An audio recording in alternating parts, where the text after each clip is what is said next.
In life, there are moments that are critical to forward progress.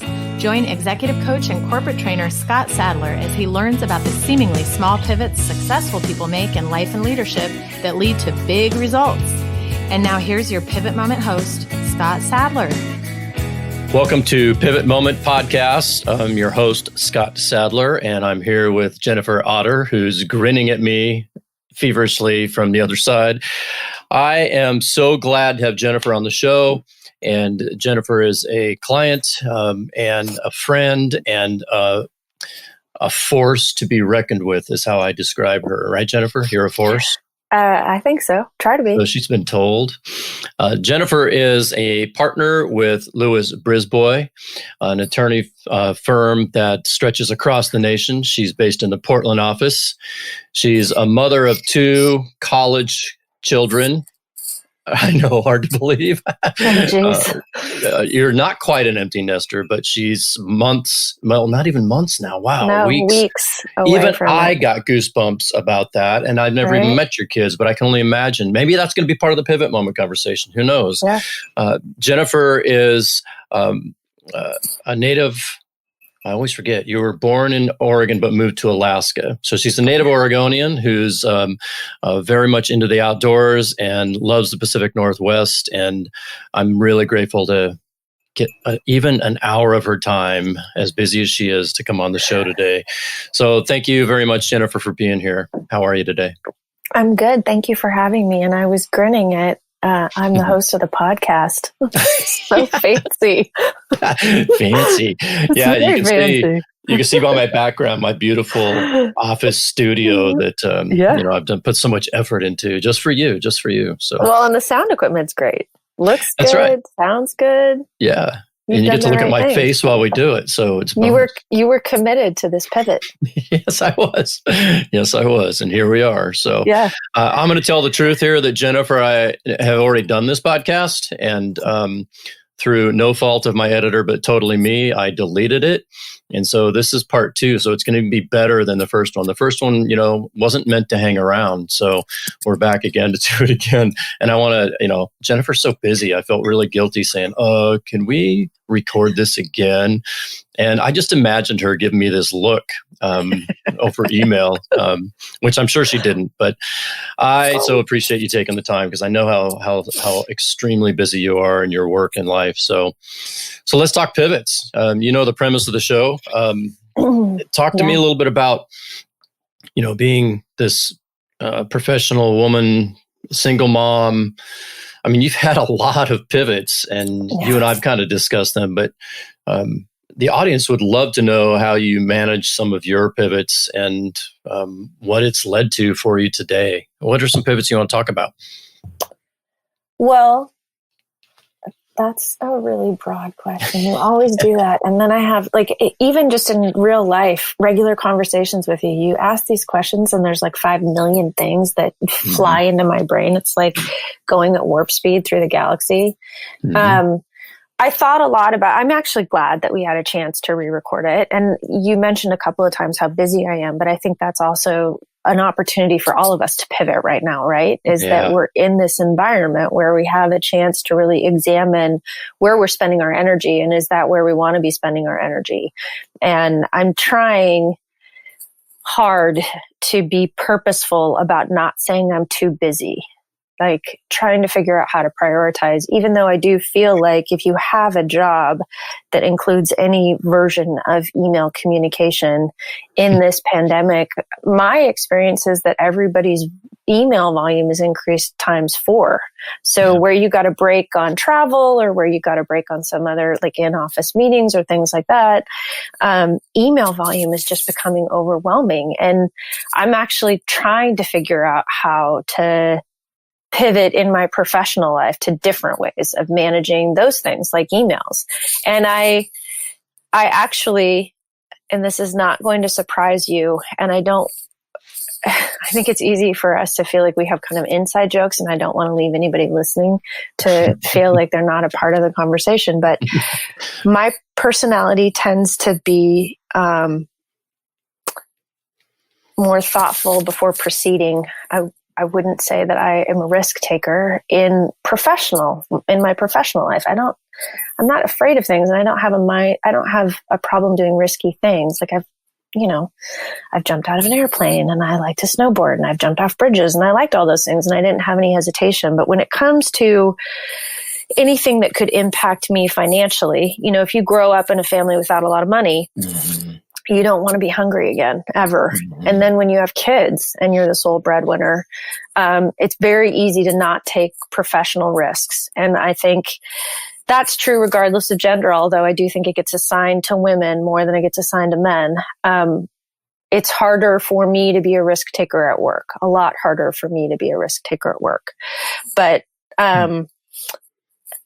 along those lines, after our last conversation, and as a backdrop for why I did it, of course, I started doing research on how people define pivot moments. Of course you did. So that I would be more... That's such a Jennifer thing to do. I know. That's why I gave that long explanation before I said it, so that people wouldn't just be like, why does he think that's such a Jennifer thing to do?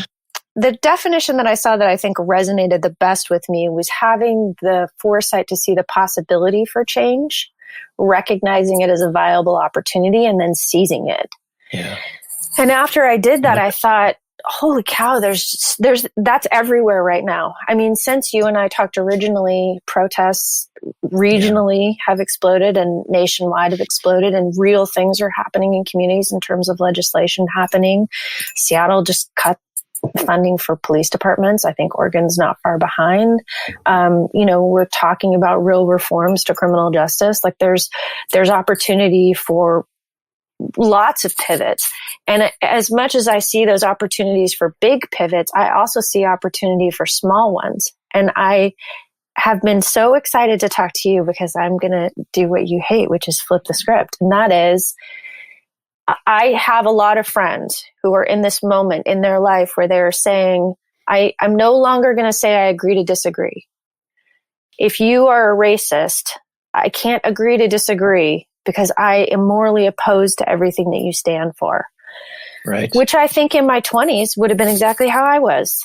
Maybe in my 30s, maybe my 40s. I turned 50 this year. Maybe I'm turning over a new leaf. You're in your 40s? No, I turned 50 this year. So, but there is opportunity for us to affect real change right now. There's opportunity for us to change people's hearts and minds. And how do you get people to pivot? And what made me think of it is the very first time I met you, when you told me that I was not the first or the last person who was going to be skeptical of you when you walked in the room. Right. You recognized it instantly and confronted it and changed my mind. So how do you do that? How do we do that in our intimate relationships? And by that, I mean people that we talk to, people who are part of our lives, whether they're our friends or our coworkers or our business partners. How do we affect those changes in positive ways that seem intractable to all of us, instead of abandoning the idea of seeing possibility for change in people? Well, my first reaction to that is we have to model the behavior we want to see in the world and in others, and not be distracted by other people's distractions. So not agreeing to disagree, I totally agree with that statement. I think that we have to just model the behavior. We've got to show up and have a voice where before maybe we wouldn't have had a voice, and allow people to adapt to who we are rather than trying to change people. I think it's a very dangerous slope to change minds, to change heart and minds, to be able, you know what I mean? It's hard to say, here's what I'm going to do, Jennifer. You're going to be like this now because this is how I see the world, because that's what everybody's doing.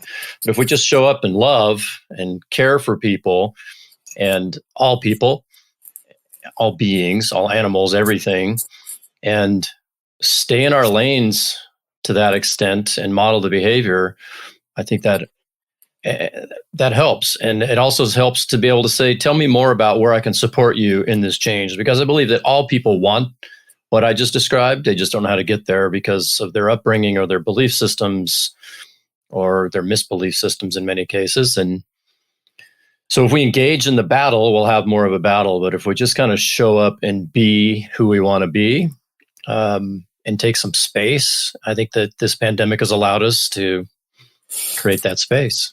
So it's an oversimplified answer, but I think that, honestly, I think that it's a spiritual solution to all this that we're not really able to cognitively consider. And it starts for me with peace and calm.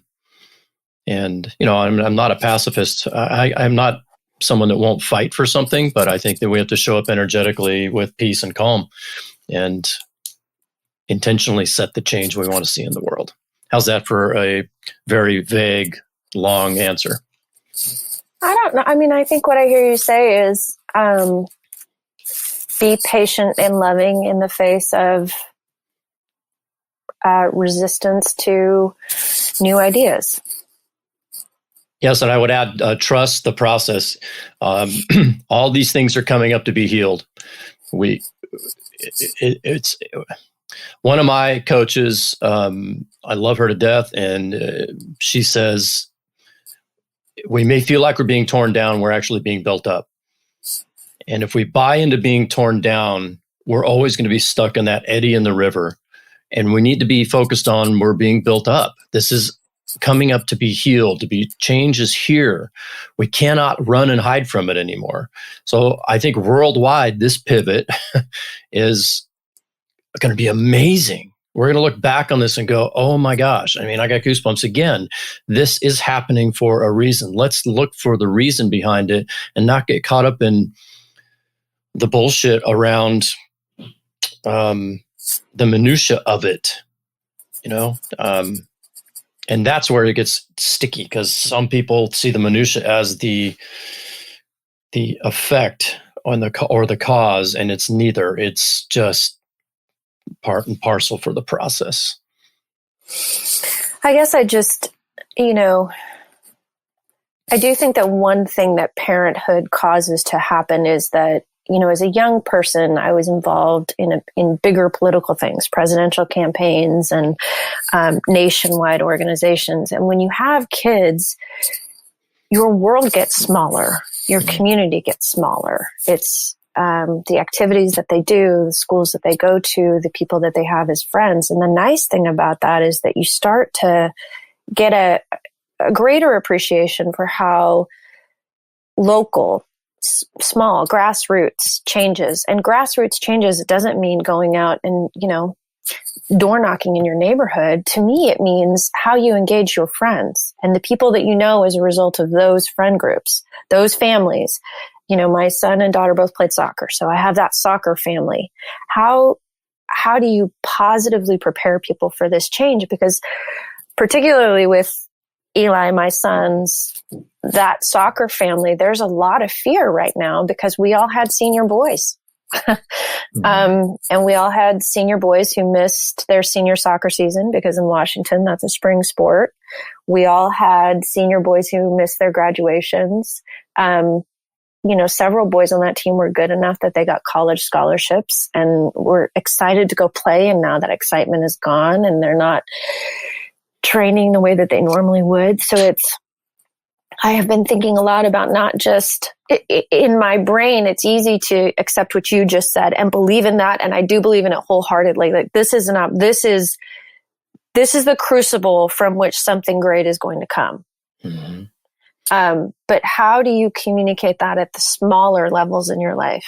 And I don't mean smaller in a dismissive way. I mean smaller in like the more personal interactions that we're having every day. And, I work with a lot of lawyers who are very progressive and very smart. And we go downtown Portland and see what has happened at the federal courthouse. And it's heartbreaking.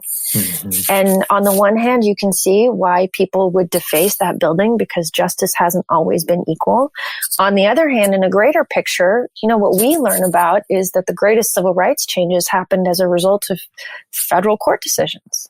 I mean, right. The most peaceful changes were the result of those things. So there's some honor to be had there. And how do you reconcile those things? And how do you have those conversations without causing people to be intractable? And I went back to that definition kind of over and over again, that this is really an opportunity to see possible change in the future.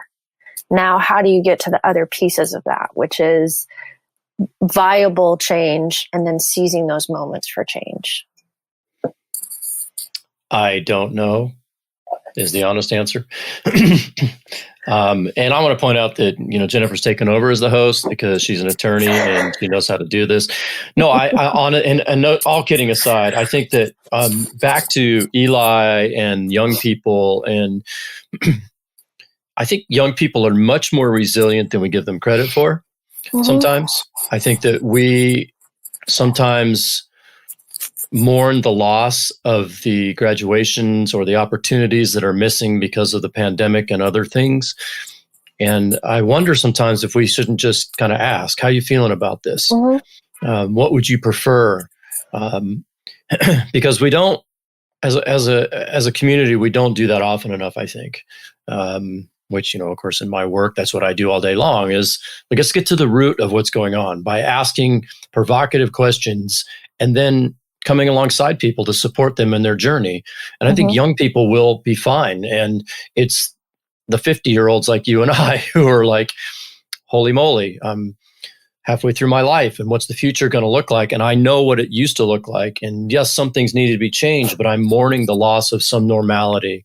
And there's a lot of fear and uncertainty financially and otherwise for many, many people right now. Mm-hmm. And I think those pivots are what we can't quite see yet, but you got to kind of move through the dark a little bit until you start to see the light coming towards you and know that it's not an oncoming train, and trust.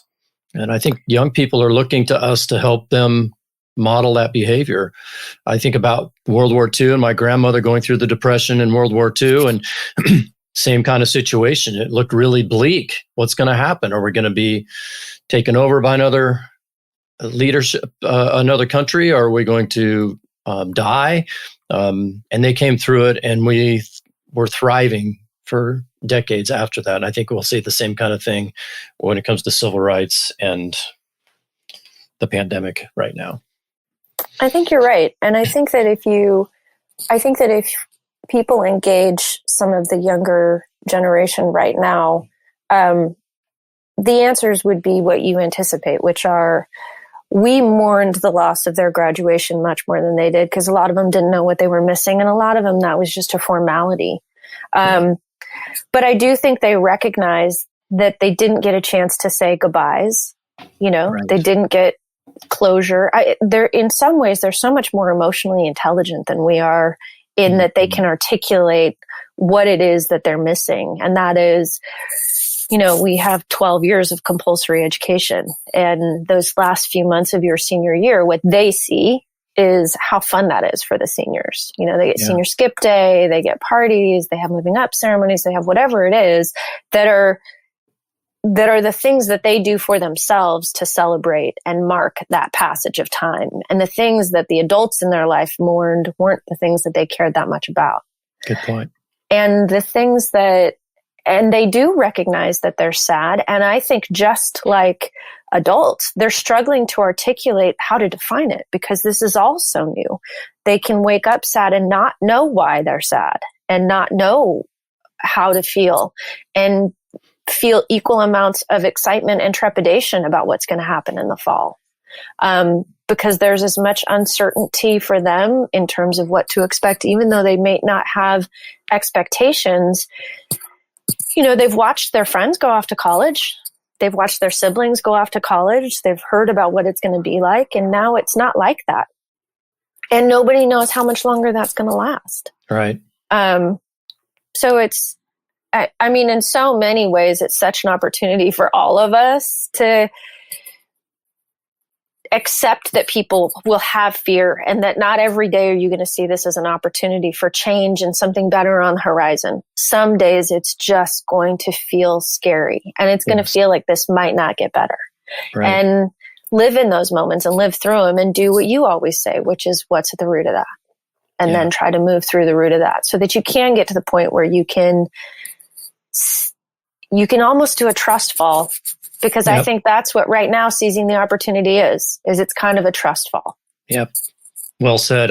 I think there's another component to that I ask my folks to kind of keep in mind, and that is there's gratitude all around us in these times. And if you are feeling lonely or unsure of what the market's going to do, my money or my health or whatever it may be that comes up for you, find that gratitude. I was talking with a client yesterday, and we were having this very conversation, and he's like, I know I have things, but I can't think of things. I said, do you have shoes to put on your feet? There are people who, in the world, many people, probably billions of people who don't have shoes. So could we be grateful for that? Do you have 2 pairs of shoes? Right? That's a luxury for so many people. So I think that helping young people find gratitude, not just young people, but all people. But when you're talking to your kids, what are you grateful for right now? What's coming up? What's the pandemic done? It's brought us closer. You were talking about going to see your mom recently for the first time in so long. And I think about that. I get to see my mom often now, but for a while we couldn't see each other, and that was hard. And I appreciated my family so much more when I couldn't see them. And I appreciate going to my clients' offices when I couldn't go. Even though I'm set up to work remotely, I miss the in-person work too. So there's a lot of things to be grateful for during this time.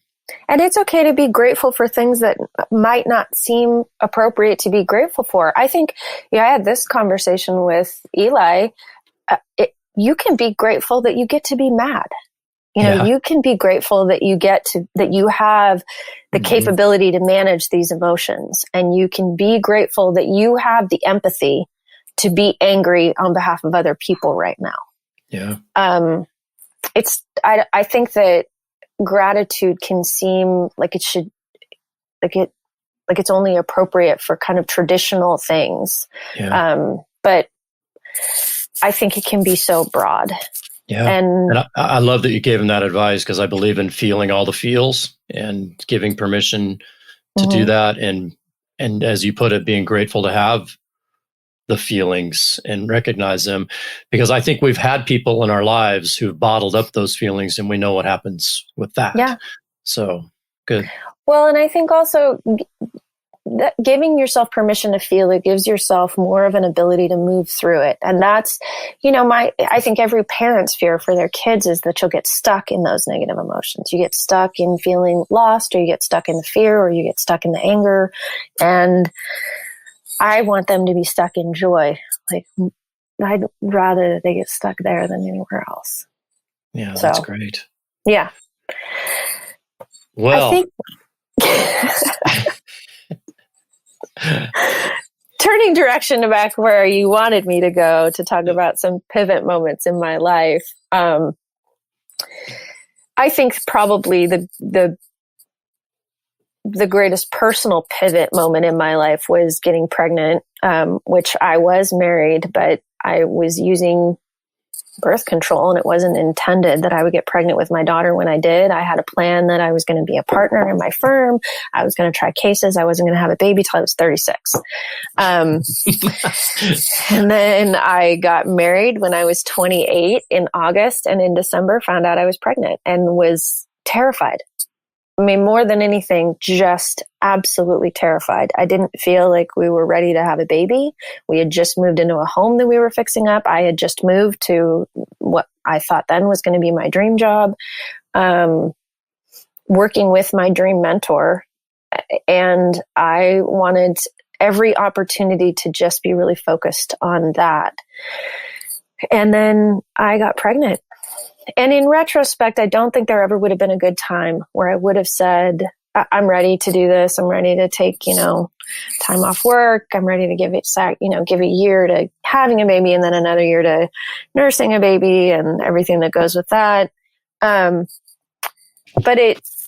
I don't know that I can say that I had the foresight to change. But I did recognize that I had to change. I couldn't keep going at the pace that I was going at and parent 2 kids, let alone be in a marriage. and be a full-time trial lawyer. So I was lucky enough to find a firm where I could be essentially a of counsel 3/4 time partner with a lower billable rate. But I think that piece that comes with recognizing the possibility for change and then determining that that's viable so that you can seize it, that's prioritizing. And for me, I wanted to be a really good mom. And then in order to do that, I needed to be able to pay my mortgage because there's just practical things. And then it was sitting down and actually doing the math. How much do I have to make every month in order to be comfortable? And then going out and seeing if that was an option. And it turned out that it was. But I think part of why it was an option was you have to make yourself valuable at wherever you are. And that means working hard. I don't think that there's any magic to being able to take advantage of a pivot moment. I think it is opportunity meets hard work. The definition I think we've all heard. I'd worked hard enough that I had enough relationships and enough body of work that I could say I can be a really good lawyer and still do it, not, what was considered full-time partner hours. Mm-hmm. But I don't think I would have done that without Kaya. I'm kind of interested in the knowing you and the planner that you are and the driver that you are when this, kind of huge change happened and you realize you're pregnant and you went off to that place of, oh my gosh, I'm not 36. This isn't my plan. What am I going to do? How long did it take you to navigate those emotions before you said, all right, pivot, new plan? Was it hours, weeks? Was it a struggle? So this is probably way too personal for anybody to get into, but what happened was I felt sick, and my sister, who's a year younger than me, had a baby before me, and I called her and she immediately said, "You're pregnant." And I said, "There's no fucking way." And then walked 4 blocks to a Safeway that's downtown Portland, bought a pregnancy test, walked back and took it in the bathroom of my office, immediately called my mom sobbing. And my mom, who's always been a rock in my life, basically said, you got 2 choices and you better make them quick. And it did not take me very long to know that, okay, well, I'm going to do this. I do think the answer in terms of having a really smart approach to it took a long time. Honestly, it probably took 4 years because it took 2 babies, because I definitely resisted that this was going to change my life in any way. I believed that I could be a wife, a mom, and a full-time trial lawyer. I was only going to take, and only did take, 4 weeks of maternity leave with Kaya. Not because my firm was resistant to me taking more, but because I needed to prove I needed to prove to myself, and I felt like I needed to prove it to other people, although I didn't, that this wasn't going to affect me. It wasn't going to affect how good I was in my job. It wasn't going to affect how tough I was. And to me, it was about, this is time to strap on your boots. And basically, it's going to be as if you're not pregnant and as if you're not having a baby. And I'm stubborn and dumb enough that it took me 2 babies to figure out how dumb that was. Mm-hmm. With Eli, I took 6 weeks. And part of it was my husband at the time wasn't working. He was going to school, which was another reason we shouldn't have had a baby when we did. But, and that marriage wasn't great, and I don't know that it would have survived even if we hadn't had babies. But I was sure determined to get it done. So I think it's a 2-part answer. It took about 12 minutes to decide that I was going to have a baby, and I was going to fucking kill it at having a baby and being a lawyer at the same time. It took about 4 years to be smart about it. I love that. I'm going to have you back on this show because I want to be sure to let the audience know what a great mentor you are to other women, especially based on your experience personally and professionally.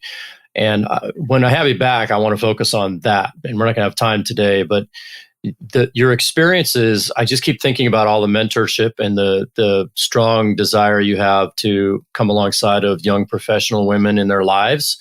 And you couldn't be as good a mentor as you are without these sometimes traumatic experiences you've been through. And, I think whoever you're mentoring right now is very lucky to have you had gone through these experiences. So, and it's all relatable for sure. And I think we're going to wrap it up. We're at 30 minutes, and it's my promise to the audience we'll keep these at 30 minutes or no more. But Jennifer, thank you so much for being here. And I asked you this last time, I'll ask you again. What's a resource for your own development, personally or professionally, that has been a big shift for you? That's kind of catapulted you forward in some way that you can leave our audience with? You have to remind me of the name of the book because I never remember the name of it, and I loved it so much. Radical Candor? Yes. Oh, okay. Yeah. Mm-hmm. Radical Candor. It's by my bed. I pick it up and we'll read a few passages at night sometimes, or if I'm struggling with something at work. I reread it when this pandemic started. I don't know why. I can never remember the name of it, but I found a lot in that book to relate to. And I guess I wanted to offer one thing in closing, because I think it kind of circles back to what you were talking about at the beginning. I think part of being a good mentor is having that humility to recognize how dumb I was at the beginning of my career and owning that and not being ashamed of it and saying to people, you're obviously going to make your own decisions, but here's how dumb I was about it. And for what purpose? What did I hope that I was trying to achieve? And try to recognize in yourself what you're doing to prove something to yourself versus what you're doing to prove it to other people. And then why are you trying to prove it to yourself? And that's okay. It's okay to want to prove stuff to yourself. Just know why. Yeah, right. You have it rooted in the right reasons, right? Right. Mm-hmm. I have that conversation with people a lot. So, and we can talk about that more next time.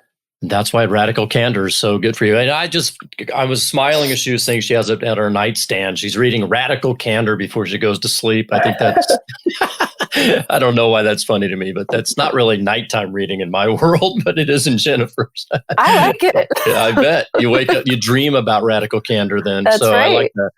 I do. Well, thank you so much for having me. Yeah, we're so always glad to have you. And I miss seeing your face. So hopefully when the pandemic settles, we can get together again soon. And remember, everybody, pivot forward, pivot backwards, sideways. Always make those changes. If I can be of help, you know how to reach me. I'd love to help you through anything you need. And Jennifer, thanks again. And look forward to talking to you on a subsequent show down the road. Anytime. Bye, everybody.